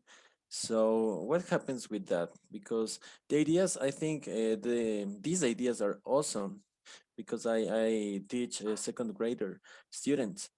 But what happens if I cannot complete my curriculum or my planning? Okay, let me tell you something about the public school system. The curriculum of the public school system, here's the curriculum, like I've said before, is a really outstanding document, the National English Curriculum. It's rooted in all of these findings. It talks about Krashen, it talks about all the stuff that we know about language acquisition. It's a really good document. But the directivos and all the people who are like running the institutions don't know anything about how we're supposed to be working with English. So this is the challenge. So what I usually tell public school teachers when they ask about this, I say, educate the educational community. You have to tell them how we're teaching English and not with all these terms of comprehensible, meaning bearing input. Like, no, you have to be like, okay, look, dude, look, man. All right, pay attention. Be like, how did you learn Spanish? Do you know how to conjugate verbs in Spanish? If I ask you to conjugate that, and you can ask them this way, A ver, el pluscuamperfecto del modo subjuntivo, estudiar tercera persona plural. They'll be like, what? See, this is exactly my point. You can't do that because that's not how language works. Like you have to educate the educational community, but At the same time, the new modules for the public school system are also written with this in mind. So it's going to be easier to be able to do your planning and to follow all of these guidelines because the modules are written according to the English curriculum. So it shouldn't be so complex. What might be a problem is, you know, having to fight with parents and directivos that say you have to translate everything. No, you do not have to translate everything, because then you will be teaching lengua y literatura. You will not be teaching English. Yeah. So I don't think that, James, that you'll have such a hard time because the materials used in the public school system are written in this way. Yes, So, teacher, but we have, for example, we have a junta académica, I think, and they meet each other and they decide that we are going to use through the year the plan de emergencia. yeah, So, well, plan semanal, they don't have a lot of English stuff, I think. Yeah. So I don't know, what can I do? Well, this is a problem because, you know, we're in the emergencia. So I think right now it's very difficult to convince anybody of anything. But I have the hope that we're going back to presencial not too far from now. So I think we just need to look forward to future. I think right now we just need to survive the rest of this distance learning and then look forward to the future. I don't have a solution. It's very difficult to work this way. I mean, for people who don't have connectivity every day and all that stuff. Yes, teacher. Thank you. Thank you so much. Yeah. All right, let's continue. Let me just mute this so we don't have all this background noise. Okay, so let's take a look at how we speak to children, right? I've told you guys before, it's a good idea to speak to your students like you would speak to a child who's acquiring their first language. Simplified language, right? So we can see this interaction here between a parent and a child, where the parent says, "Where's your nose?" And the child goes like this, right? "Where's your mouth?" And the parent goes, and the child goes like this, right? "No, come on, show me your mouth, where is it?" And so the child goes like this, right? "That's it, that's your mouth. Oh, you're so smart. How did I get such a smart baby? Huh? Are you smart? Yes, you are. Aren't you? Aren't you?" This is how we talk to children, right? Let's compare this to how we talk to adults, okay? On the next page, we can see a conversation between a parent and a friend of theirs. Okay, so I'm going to need two people to please read this out loud if you don't mind. Raul, can you please read the parent role, please? Okay. And Paco, if you could be the friend, please. If you guys could please read that out loud. Okay. Okay, so the parent, I'm pretty fed up with my job these days. I mean, I can't believe that the company thinks we will take a cut in pay and not say anything. I mean, it's just, I don't know. But it's like that everywhere. Last week I read in Newsweek, at least I think it was Newsweek. We get both Newsweek and Time. But anyway, I read where IBM is cutting another 500 jobs in this next week. I bet those people wouldn't mind to cut in pay just to keep food on the table. Come on, it's not that easy and you know it. Okay, so you can see what's the difference between the way that the parent speaks to the child and the way that the parent speaks to the friend. The complexity of language. It's not encouraging. Topic as well. Not motivating at all. The topic, children will not care about this topic, nor will they understand it, right? The complexity of language in the lexicon, so the vocabulary we use, also the morphosyntax, right? Because we use subordinate clauses and modals and all these different verb tenses, yeah? So obviously the speech that we use with our friends is much more complex on many different levels than the speech that we use with the child, right? So when we're speaking to our students, we should use a speech that resembles more how we speak to children. Okay, even if they're not children, but they're acquiring the language. So Something we can also help our students by doing is using expansions. So for example, if our student, or when a child in their native language says a simplified utterance, and the adult expands it to make it more complete. So the child says, for example, sleep, daddy, sleep. And the adult will say, yes, daddy's sleeping. That's right, he's sleeping now. So the child doesn't say the present continuous form, right? But the adult expands the utterance that the child says to make it more grammatical. These are called expansions. This is another technique that we can use to help our students, right? Okay. We're going to see that in a second. Okay. So we have basically Hatch in 1983 first came up with input for L2 learners to simplify it according to 5 main categories. And we have these 5 main categories right here: rate of speech, vocabulary, syntax, discourse, and speech setting. So basically we need to simplify the language that we're giving to our learners. Okay, so we can take a look at the Lars Friedman quote on page 29 on how to simplify the language right here. Okay, we can Lars and Friedman right here. So we can see input to non-native speakers is shorter and less complicated and is produced at a slower rate than speech between adult native speakers. This input tends to be more regular, canonical, that is typical, right? Word order is adhered to, and there is a high proportion of unmarked patterns. So we're going to use pretty standard language, right? There are fewer false starts and there is less repair. High frequency vocabulary is used. There is a limited use of pronouns. There are more questions. Question tags and alternative questions occur more frequently. There is less pre-verb modification, presumably so no new information can be highlighted at the end of the utterance where it was more salient. The input is higher pitched. It shows more intonation variation in pitch and is louder in volume. It contains fewer reduced vowels and fewer contractions, right? And just think about how we speak to children. How we say, oh, don't you like that? Isn't that pretty?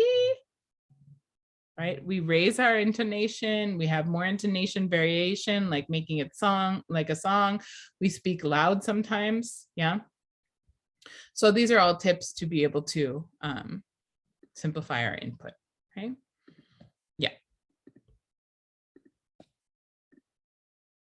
Okay.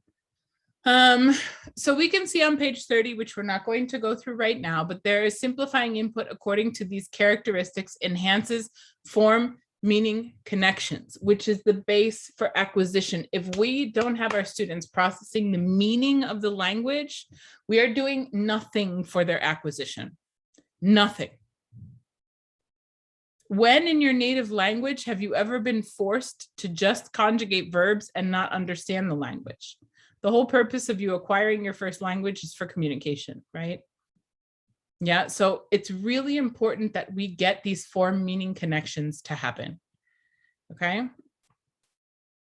All right, right now we need to talk about 2 important concepts, which are input versus intake. Has anyone ever heard of intake? We've talked about input. Has anyone heard of intake? No, that's okay. It's what you're here for, right? All right. Input, we've already talked about. Input we can define as all linguistic data that learners are exposed to in the target language, versus intake, which is language that the learner actually attends to and gets processed in working memory. What does this mean in plain language? I'll show you. If I make these little things that are like input, right? All these little things, these are like pieces of input that I give to my students, okay? Yeah, and I give them more input and I give them oral input and written input and I give it to them in different forms and in different ways and from different sources, etc. Okay, this is all input. Of all of this input, do you think intake is greater than or less than input? Less than. Exactly. Less than. So of all the input that is given to my students, maybe this has become intake from this, right? So we can say then that input is always greater than intake, which makes sense, right? think of it as a sponge. What happens when you open a faucet and you turn on the water into a sponge? What happens? The sponge is able to absorb some of the water that comes out of the faucet, right? But it can't absorb all of the water. And some of the water comes out of the sponge, okay? That's like what is absorbed in the sponge is intake. And all of the water coming out of the faucet is input, okay? What happens if we turn on the faucet to maximum capacity and put the sponge under there? It splashes all over the place, right? It's hard for the sponge to absorb the water because the water is just splashing all over. Okay, this is also similar to if we just give them any language, any English, anything, it's like too much water. It's like, you know, it's splashing all over. But if we turn on the faucet a little bit to let the water trickle out, not too fast, then the sponge is able to absorb most of that water. You see what I'm saying? Are you getting my metaphor with the water? Okay, so that's the idea, right? So it's like we want to give them input. We want to tailor the input. We want to reduce it, cut it down, make it to their, like custom design the input to their level so that the majority of the input actually becomes intake. Okay. In other words, intake is filtered input and not all input becomes intake, right? Okay. Well, let me just finish this slide and then we'll go to page 31. Okay. So interaction may enhance the availability of comprehensible input because it pushes the learner to indicate what he or she does not understand. And how do they do that? Through a process of negotiation of meaning. We do this in our native language too. If somebody in Spanish says a word that you don't recognize and you can't figure it out by context, you can say to them, ¿Qué es eso? Right?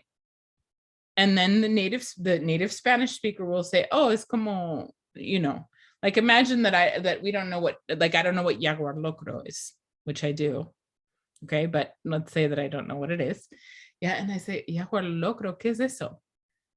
And then the native speaker will say something like, oh, es como una sopa con menudencias y sangre y papas. And then they'll say something like, es bien rico. Something like that, right? And then I figure out what jaguar locro is. We do this in our native language too, okay? So we can also do it in a second language, and we'll see some examples of how negotiation of meaning works right here in the book on page 31. So if we go down here, I'm gonna also need some volunteers to read for us. Okay, so for each example, I want you guys to analyze what's happening. What does the speaker not understand? Okay, what does the Ricardo in this case, his name is Ricardo, what does he not understand? Okay, so can we please have example 1 and example 2 in the native speaker? Please, can you read this for us? Dorleni, native speaker. And Marlon, can you please read Ricardo's part for us? Go ahead, example 1, please. Did you have a nice weekend? Huh? Friday, Saturday, did you have fun? Okay, what did Ricardo not understand? Weekend. Weekend. And the native speaker gives Friday and Saturday. Friday, Saturday. Like an example, right? Okay, try number 2, please. Continue. Did you ride the mules? Mules? The horses around, the pack mules. Pack mules? Okay, so we can see that Ricardo doesn't understand mules, right? And so the native speaker tries to say like the horses, right? The pack mules. And then the native speaker, they're like an animal that looks like a horse. Oh, okay, mules, right? Notice that the native speaker can't use Ricardo's language to translate for him, right? So when your students always want the translation, I don't understand this, teacher, give me the translation. No, you can explain it to them and you're building their English through negotiation of meaning, okay? Let's look at example number 3. This actually continues on the following page. Okay, example 3. Can you guys please continue since you're doing? Do you wear them every day? Huh? Do you put them on every day? Where? Continue. Yeah, do you put them on every day? Oh, no. Okay, so we can see here that he doesn't understand put on or wear. So what does a native speaker do? She uses what? Gestures. Yes. Gestures. Gestures, exactly. And then he understands. What are we doing by this? We're forcing the learner to connect form and meaning. We're forcing the learner to process the meaning without their L1. And this is more beneficial for their acquisition, right? So whenever we can avoid translation, we should. And the last one, let's look at example 4. You guys can just finish it up for us, please. Okay, I see. Well, it is typed. Type? Yes. Oh, sorry. I think, yes, for the, I don't type. Is it handwritten? Pardon me, excuse me? Is your thesis now handwritten? Is your thesis now typewritten, or did you write it by hand? Ah, yes, by hand. By hand. Okay, so here we can also see the same situation. Ricardo does not understand, or the learner does not understand handwritten, typewritten, right? So the native speaker has to rephrase it, has to repeat it, has to structure it a little differently. And then finally, the learner understands the meaning, okay? So this is a really important phase for our learners to go through, which is negotiation of meaning. It really helps build their implicit system, their English. Okay. Yeah. So those are some examples. Okay. Take a look at the cartoon on the screen. I think this is pretty funny. Can you guys read it? I don't know why we're required to take a foreign language. It's stupid. I can't stand French, dude. This is Spanish 1. Well, then maybe that's part of the problem. Okay. All right, input in the classroom. So beginning learners can understand some of the target language, okay? We're gonna take a look at an example in a moment from the book. And good instructors will use non-linguistic means to focus on familiar situations in order to help acquisition, okay? And we provide both didactic and communicative purposes in giving input. In other words, didactic to teach them the language and communicative to actually communicate some ideas to them. So I'm going to give you guys an example right now. We're going to imagine that I have the visuals that go along with this, which I don't, but we're going to pretend, okay? And we're going to look at an example. This is actually from a beginning Spanish book, but it's translated into English, okay? And as I'm reading this to you, I want you guys to pay attention to how I deliver this. Okay, I'm going to pretend I'm the teacher right now and you guys are the students.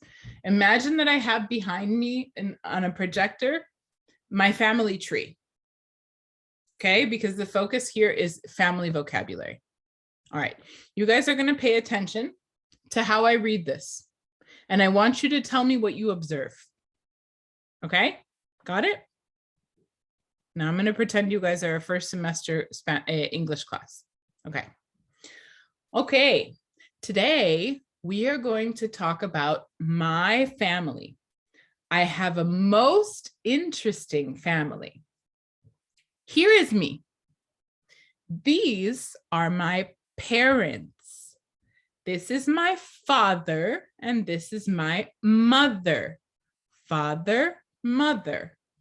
My father's name is Bill. My mother's name is Juanita.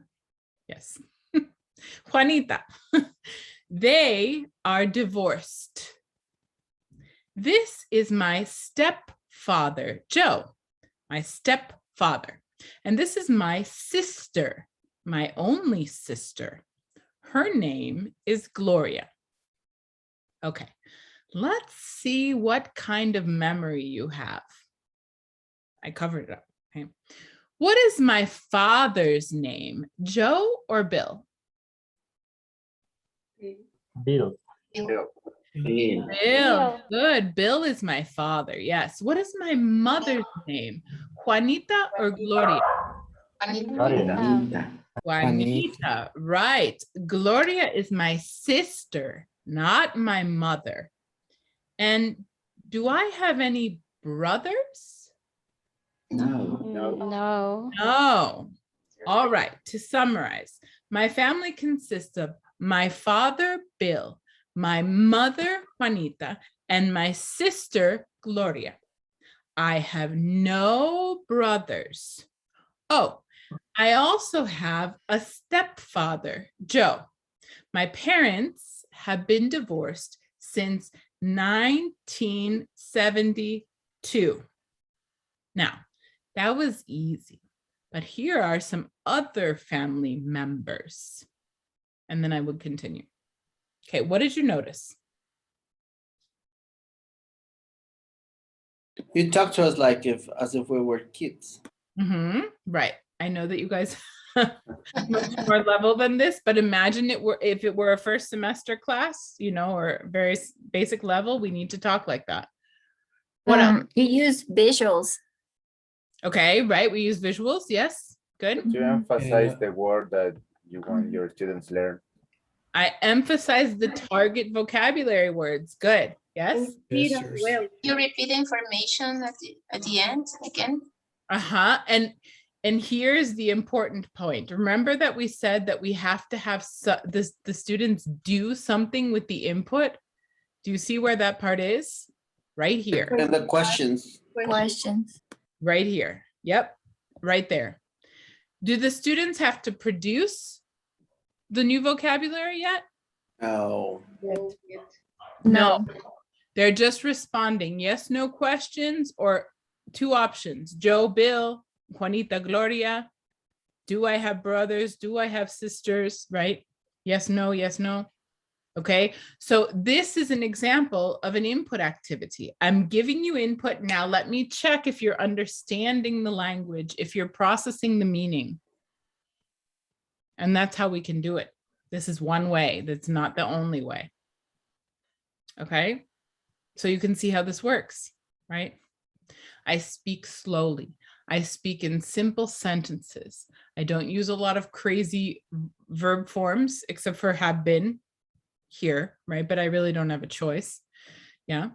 And I emphasize the target vocabulary with my voice. This is my father, right? I'm emphasizing father, mother. So they're paying attention to the target vocabulary I'm trying to teach them. And then I have a comprehension check here to see if they're following along. Okay. Yeah. And then it continues in the same type of way, right? But you could see here that he presents his grandparents, right? His maternal grandparents, his paternal grandparents. He gives a little detail of each one. And then look here. Here, we have again a comprehension check. And are they following? In the left column are names, in the right column are relationships. You have 2 minutes to match the name to the relationship. What am I accomplishing by doing this? I'm checking if they're actually processing the meaning of what I'm telling them. If they're really getting it. Yeah. They have to listen to the story. They have to process the meaning, all that stuff. Okay. That would be a matching structured input activity.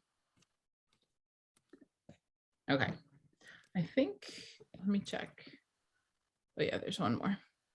Okay, so to finish up with this chapter on input, and then we're going to watch a really brief crashing video, not the same one, but a brief one.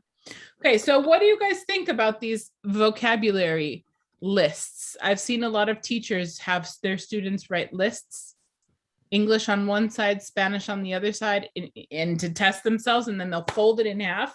And so they only see the English side and they have to give the Spanish translation and vice versa. What do you guys think about these, knowing what you know now? It just refers to memorizing words and you don't know how to use them in a real context. Good, Melanie. Yes. Number one. And once again, we're creating more dependency on the first language, and there's no reason to do that.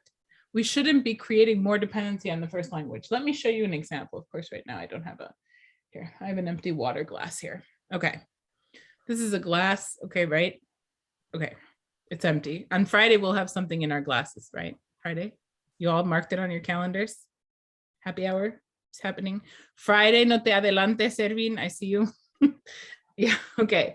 Friday. Cheers. This is empty. Okay, it's empty. All right. So this is a glass, right?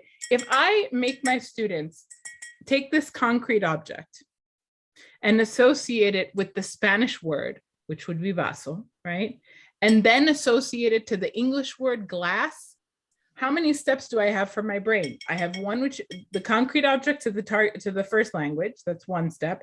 And then the first language to the second language, that's another step. It's more cognitively taxing for our brains to go through our first language to get to the second language than to just associate the realia with the target language directly. It's one step for my brain to look at this and say glass. It's two steps for my brain to look at this, say vaso, and then think glass. You see, we don't want to train our brains to do that because it's going to really destroy our fluency.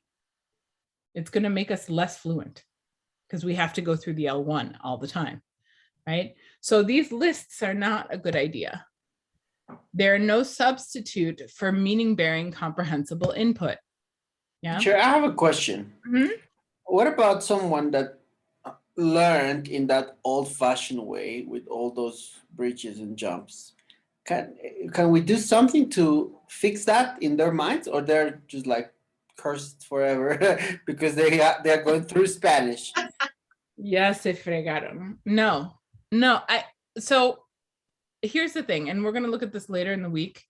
We're going to talk about 5 myths about how you learn a language, and I think that might be touching on one of them. In other words, we have to take into consideration, first of all, I learned a lot of Spanish this way. I was taught a lot of Spanish this way. That does not mean that's how I became fluent in Spanish, right? So I think that the solution, if somebody is like constantly translating and it's ruining their fluency and it's giving them a lot of negative transfer and stuff, then I would say, okay, mentally they have to do the effort of, remember how I showed you guys the spectrum, the bilingual spectrum? They have to push their brains closer to the English side instead of making their brains straddle the whole spectrum the whole time, right? That's number one. They have to do that mentally. They have to make that effort. Like consciously make that effort.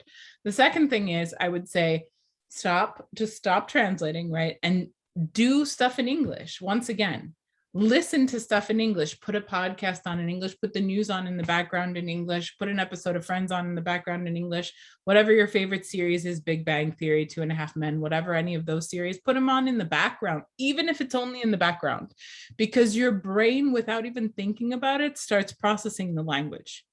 The more natural language you can give them, the less they will rely on these types of archaic ways of learning languages. That's the answer. Miguel. All right. Oh yeah, listen to this. I was thinking about, for example, it's pretty typical to find in textbooks there they teach connectors. Mm-hmm. Right, linkers. So there are so many. For example, you have for contrast, you have although, even though, mm-hmm. in spite of, however, nevertheless, nonetheless. So do you still suggest not to translate in those cases? Let's see, if we can teach through context, make them understand the concept through context by just giving them a bunch of examples. Say, look, these are two opposing ideas. However, they're two opposing ideas. What's the relationship between idea A and idea B? They oppose each other. Okay, we can use a word like however. Honestly, I think sometimes translation could be used as like a secondary tool, but not as the main tool. Do you know what I'm saying? Like, I wouldn't teach those connectors of contrast through translation. I would teach the connectors of contrast through context. And then if they need a translation of a word or two to kind of get it a little bit better, I'm not 100% opposed to that, but I am opposed to using it as the main means of instruction. Okay. Yeah. Okay. In any case, translation is no substitute for direct form meaning connections, which we call this binding. This was a concept that was brought about by Tracy Terrell a while ago, actually, but we still find it to be extremely important, right? We can use learners in the classroom whenever appropriate to encourage binding. If I'm teaching clothing, I can say, for example, okay, who today in the class is wearing, for example, a brown jacket? Who's wearing a brown jacket in the class? Who? And then they could look at their classmates and they would say, and you would say, what? Who's wearing a brown jacket? Person just shut off their camera, right? I knew it. Marlon, you were my example. Thanks a lot. Okay. I'm sorry. It's okay. But that's the point, right? I can just say, okay, who's wearing like a black jacket with white stripes, for example? And then I could have someone say the name of the person who's wearing a black jacket with white stripes. This is when Ramiro turns off his camera. I'm out. Okay. Yeah, Ramiro, exactly. Okay. So yeah, we can use learners in the classroom. Okay. We can also use TPR. I'm sure you guys are very familiar with this, you know, where the learners carry out some action that the teacher says works well with young children. We can also use that. But let me just show you an example of binding really briefly on page 38. Okay, down at the bottom right here, we have a page from a German text. What do we notice here? They're teaching clothing vocabulary and we have no translation. We just have the words for everything next to the item, right? So we're getting the learners to think directly in German, and we would explain this whole thing in the target language. So if I were doing this in English, I would say, okay, the woman on the left, look, she has a lot of clothes on. Look, so starting on her head, she has a hat. She's wearing a hat, and maybe it's going to be in color. So I could say it's a yellow hat, right? Yes. Okay. Then she has, and I can explain it to my students. And then later I could say true or false. The woman is wearing pants. And then the students could say false, right? You see, like that comprehension check type thing. Okay. The definition of binding according to Terrell is right here. Say binding is a term I propose to describe the cognitive and affective mental process of linking meaning to a form. The concept of binding is what language teachers refer to when they insist that a new word ultimately be associated directly with its meaning and not with a translation. Okay. And we also do binding during grammar acquisition because we also link the form to be plus ing to the meaning of it. What am I actually saying in the language? Okay. Okay. I think that's it for the PowerPoint. It's close enough. Yeah, that's good enough. We're going to stop there. Okay. The last thing I want to do today, how much time do we have left? Perfect timing. Okay. We're going to finish the class today with a different video from Dr. Krashen. Just when you thought you understood what input really is, Dr. Krashen comes out with his idea of optimal input. Okay, this is pretty recent. So he modified his idea of comprehensible input, which was originally what he said. Okay, input needs to be comprehensible, meaning bearing, all that stuff. And then a couple years ago, he decided he was going to develop the optimal input hypothesis. So he's made it new and improved, basically. Okay, so in this video, he's going to talk about 4 different characteristics that optimal input has. 4. And what I want you guys to do is listen to him, obviously, and I want you to jot down those 4 characteristics that optimal input has. So far, we've only talked about input being comprehensible and meaning bearing, but he says, no, it needs to be a little bit more stuff. Okay, so we'll take a look at what that stuff is. We'll discuss it and then we'll be done. Let me share this with you here.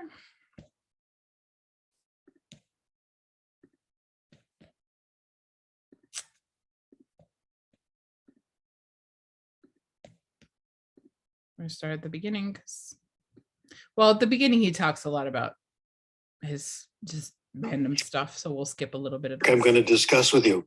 I have several goals I'd like to accomplish. The first is, I want to save you some money. After that, we'll talk about language. Oh, he gives you, I'll let this part play because he gives you a couple of good websites. I'll write them down in the chat as he says them. His website, he has made it free. So he has lots of articles. He has his groundbreaking book called The Natural Approach from the 1980s, free in PDF form on that website. It is like a classic that everybody cites in language acquisition. So it's a really important source. He has lots of stuff on his website for free. His recent publications, he's decided he's not letting anyone pay for his stuff anymore. That's great for you. His website is ugly. It is super ugly. It is horrible, but it has a lot of good documents on it that will be very useful to you, okay? So forgive the ugliness of the website. About money. You may have noticed that books and journals these days about language acquisition have become very expensive. My colleague, Jeff McQuillan, describes them as insanely expensive, which I think is very accurate. Most people, including me, cannot afford to subscribe to many journals or buy most professional books. So here's what I'm doing about it. I am no longer submitting articles to expensive journals, no longer writing books for publishers who charge high prices. My journal papers, my journal papers are now submitted only to open access journals that do not charge writers or readers anything.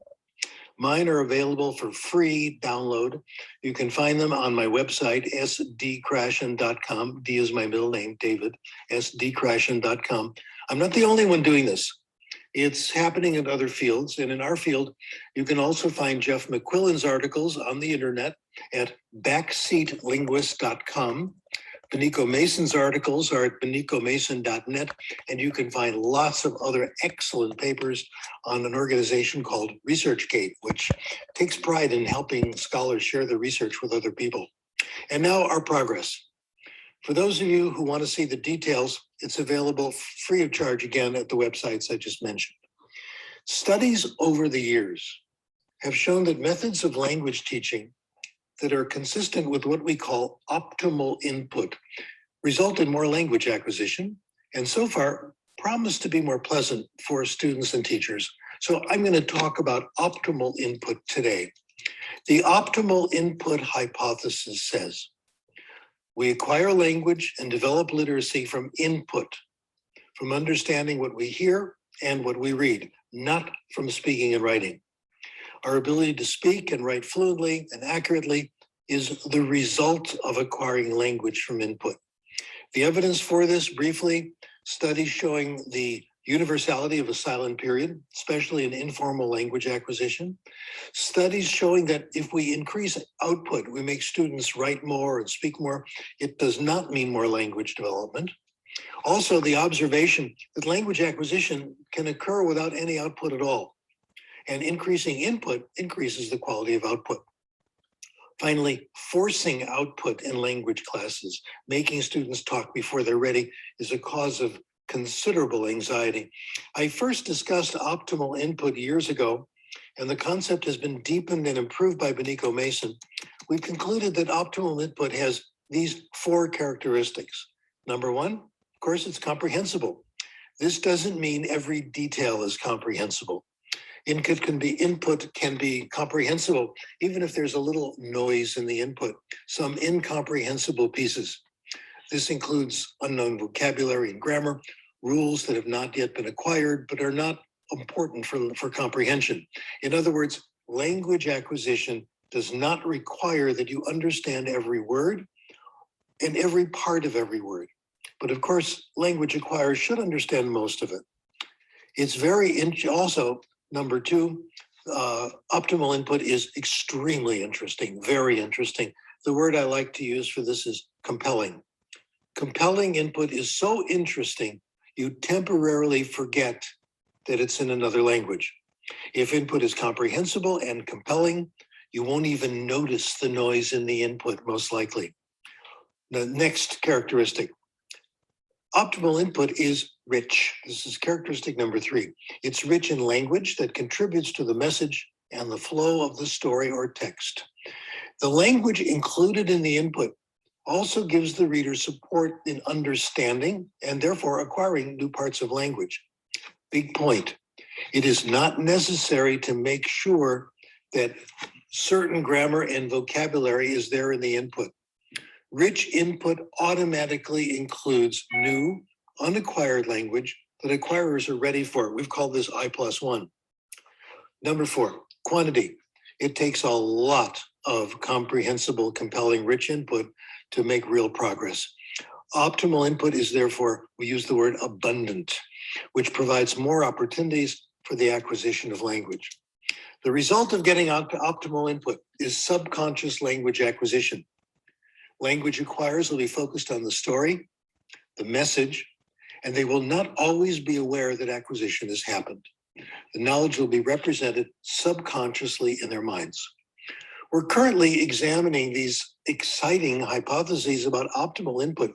This is so interesting. I've been at this for a long time, and it seems to me that the research is getting more and more interesting. We're seeing more and more. Number 1, here's what we found so far. The best forms of optimal input are, so far, number 1, listening to stories. Stories that are made comprehensible in a variety of ways. For example, drawing pictures. Teacher draws a drawing when there's something difficult that's coming in the story. Occasional translation, explanations. This is called story listening, developed by Benico Mason. We think it's a very powerful way, a very pleasant way to lead students to another form of optimal input, the second form I'll discuss, and that is reading, which has been my obsession for several decades now. Professor Mason recommends providing large amounts of easy written input. In her English classes in Japan, she provides students with access to hundreds of books in easy English, sometimes called graded readers. These books give students the competence they need to read and understand authentic reading. And it's the job of the teacher to help students find easy books that are right for them. Benico Mason calls this stage guided self-selected reading, GSSR, and the idea is that GSSR will lead the students to eventually read authentic books. I think we have vastly ignored the importance of lots and lots of very easy reading. We've underestimated how much of it is necessary. We blame people for not acquiring their languages. We make no effort to make it possible, or offering only the same ineffective and dull grammar classes. The languages I'm good at, I've had lots of easy reading. The languages I'm not good at, I haven't had lots of easy reading. It isn't available. Okay, second hypothesis we're looking at. Popular ways of acquiring second languages only work if they contain large amounts of optimal input. A good example, immersion, a very problematic term. This means, in general, living in the country where the language is spoken. Immersion may contain a great deal of optimal input. I've had this experience, deep friendships with interesting people, interesting conversations, finding lots of good things to read. Or it may fail. It may contain a lot of non-optimal input, a situation I'm in a lot where I have a working knowledge of the language. I have lots of superficial conversations with people, but not much real acquisition happens. Third idea we're pursuing, when acquirers obtain optimal input, individual differences in rate of acquisition are diminished, may disappear. In other words, given the right conditions, optimal input, we are all gifted language acquirers. Nobody's any better than anyone else. I'm going to conclude all this with a case history consistent with the hypotheses I've presented to you. This came about when a new faculty member at my former university, USC, Southern California, contacted me. We had met before briefly at a conference. And of course, we performed the usual required ritual of having coffee. Professor Nushan Ashtari is from Iran. And in fact, her father was born in Isfahan. Interesting coincidence. When we finally met for coffee, what we did is what academics generally do. We told each other about what our current research was about. Now, normal people don't do this. Normal people talk about their families, and these days they talk about Donald Trump. But when it was my turn, she told me what she was working on, and I told her what I was doing. Basically, what I just told you. She immediately thought of the case of Mohammad Hisabi, a world-famous physicist from Iran who passed away in 1992 at the age of 90. Professor Ashtari immediately saw the relevance of Professor Hisabi's experience to our work and found some original sources and translated them into English. Here's what we found out. Professor Hisabi was an accomplished polyglot, born in Iran, but lived in Iraq, Syria, Lebanon, France, and the United States at various forms at various times in his life. These experiences, of course, contributed to his knowledge of Farsi, Arabic, English, and French. They were optimal input immersion situations. But he was also competent in German, and he had never had a German immersion experience. Here's what happened. On a trip to Germany, he wanted to speak to a store employee about an item in the store, but he couldn't. He decided right then to acquire German. He was 60 years old at the time. He made it a regular practice to, quote, study German for 30 minutes every evening for the next 30 years. For him, study included a great deal of reading. He began by reading what were called short and simple books used for teaching German to language learners. And after a few years, he was reading complex philosophical German books. He eventually wrote letters in German to a colleague who was a native speaker and who supplied him with books. She wrote to him and said, if someone didn't know you personally, they would think your mother tongue is German. Note that his approach to German is a version of guided self-selected reading developed by Benico Mason, which I just described. The short and simple books he read provided the competence that made reading authentic books possible. I have to point out, of course, that this report is not the only case history showing impressive progress in the second language through reading. What is clear is that the path from simple and short reading to authentic pleasure reading deserves a lot more attention in the language teaching profession. It's been coming to a conclusion. It's been a...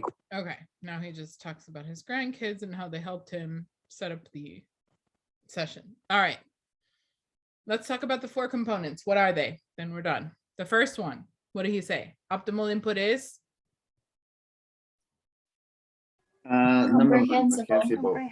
Comprehensible, yes. Able to be understood. We've talked about that. At the level of the students, I+1, he calls it. I is everything they have in their implicit system. +1 is one new grammar or vocabulary aspect. We can't bombard them with a whole bunch of new stuff at the same time. Okay, second component. Optimal input is? Compelling. Compelling. Super interesting. Okay. Compelling. If we give our students a reading about the Mojave Desert, they do not care. If we give our students a reading about the African elephants, they do not care. If we give our students a reading about the most famous YouTuber, suddenly they care. If they care about YouTubers, though. Right, if they care about YouTubers, right. Which many bachillerato students do, but not all. You have to know your students. That's the point. You have to know your students and what drives them, what moves them. I know you're going to say teenagers, nothing moves them. Yeah, but within the realm of what we can do, I mean, it's better to choose a reading about the history of WhatsApp, for example, than to choose a reading about the history of the American Civil War. I mean, really, yeah? Okay, what was the third characteristic? Must be rich. Rich. To contribute to language. Rich in language, not repeating the same thing over and over and over again, right? Not you know, superficial language, but rich in language. And the fourth component? Quantity, quality. Abundant, right? He said abundant, a whole lot of it. So next time you have to send your students homework, send a lot. Send a lot of homework, yeah. Send input as homework. Make them be exposed to the real language. Throw all of your crappy worksheets in the garbage and expose them to input. So this podcast you're sending us our input, right? The podcasts for you guys, yeah, they're input. They're also input, but they are teaching you things. They kill 2 birds with 1 stone. See how that works? Yeah. I have a question. Do you know where we could find like they call it graduated material? Because like I would like to start using this, but it's hard to find for like basic levels. You could work with the modules from the public school system. Oh, really? Okay. They're free. I can't show them to you. I mean, I'll show them to you, but I can't show you the actual web page for them because I'm in the US and they like the Ministry of Education's like, nope, blocked. I can't access their web page from the US. It's not accessible from the US. But I'll show you, I'll give you guys the address and everything like that, and you guys can explore it on your own. We'll take a look at the couple of the modules like Thursday, maybe. So you can see, what did Dr. Krashen just say? A lot of reading, a lot. I know our students hate to read. I know, I get that. But if we at least find interesting topics, fun stories for little kids to read, tomorrow I will give you guys some libraries that are open access, free libraries that are simple books like he was talking about that you guys can use with your students. Okay, I'll share those web addresses with you tomorrow's class so that we're not in a hurry, okay? So that you'll have more reading. So now those of you in the public school system who have worked with the modules, you understand why there is so much reading in the modules. It's not reading. It's input. Yep, exactly. So now you guys can go explain that to your colleagues and say, guys, look, there's a reason for this. Okay, cool.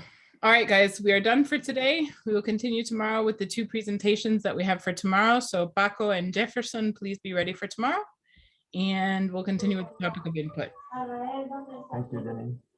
Thank you. Thank you. Thank you. Bye. Thank you, teacher. Goodbye. Jenny, can I hold you a minute, please? Sure.